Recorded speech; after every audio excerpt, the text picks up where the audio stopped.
Катастрофално лошите услови на клиниката за гинекологија придонеле за зголемена смртност на новороденчиња, обелудени денеска директорката на Државниот санитарен и здравствен инспекторат Ирина Бухова-Сотирова.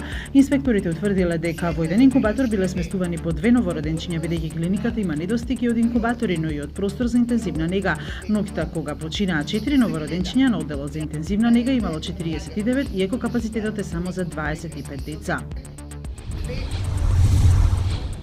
Случајот со гинекологот кој дал забранети вагиналити на трудница во 8-тиот месец од бременоста се уште не е пријавен во полиција, потврдија за Нова од МВР. 19-годишната девојка пред 2 недели била донесена на клиниката, откако матичниот гинеколог и дал вагиналити да го умртви бебето кое веднаш починало, а лекарите едва успеале да ја го спасат животот. Формиран е стручен надзор кој ќе го испита целиот случај, најверојатно ќе се покрене кривична одговорност за гинекологот.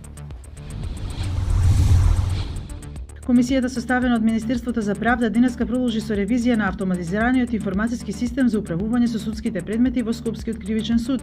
Увидот во АКМИС почна минатиот четврток кога обвинителите од СЈО вршаа претрес во канцеларијата и во домот на експредседателот на Кривичен Владимир Панчевски, осомничен меѓу другото и за местење судски предмети преку овој систем.